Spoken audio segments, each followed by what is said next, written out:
Elle m'a dit « Il y a des jours où on se réveille avec une sensation étrange. Une impression que tout est trop vaste. La vie ressemble à une mer ouverte.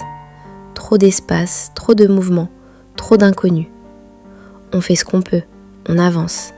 Et pourtant, quelque chose en nous reste en tension. » Je repense souvent à cette scène. Un marin regarde l'horizon et lâche, presque comme un aveu, « La mer est trop grande ». Ce n'est pas seulement la taille de la mer, c'est ce qu'elle représente, l'imprévisible, le vent qui change, le courant qui n'explique rien. Un autre marin, à côté, ne débat pas. Il répond simplement « Tu n'as pas besoin de contrôler la mer, juste de régler tes voiles. » Et là, la perspective change. Parce qu'il y a des jours où l'on dépense une énergie folle à négocier avec les vagues. Il faudrait que ça se calme, il faudrait que ce soit plus simple, il faudrait que je sois sûre. Mais la mer n'a pas d'opinion, elle l'est.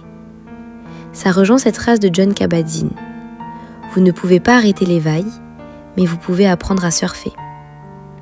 Et puis, il y a l'autre moitié du problème, ce qu'on ajoute intérieurement.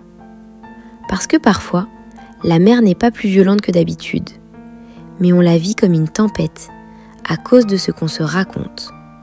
Le commentaire mental, la pression, les conclusions rapides. C'est exactement ce que Shakespeare met dans la bouche d'Hamlet.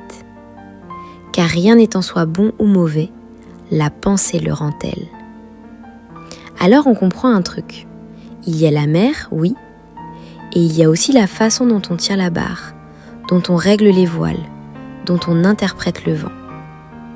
Et quand la visibilité baisse, quand on voudrait un plan clair, une certitude, une carte complète, il reste parfois une lumière plus humble, le prochain pas. Pas toute la route, juste le prochain mètre. C'est pour ça que cette phrase d'Antonio Machado frappe autant. Voyageur, il n'y a pas de chemin. Le chemin se fait en marchant. Au fond, la mer n'est qu'un miroir. Elle amplifie ce qu'on porte déjà. Et quand on cesse de lui demander de se taire, on entend une vérité simple. La paix n'est pas l'absence de vagues. C'est la présence en nous qui ne se brise plus contre elle.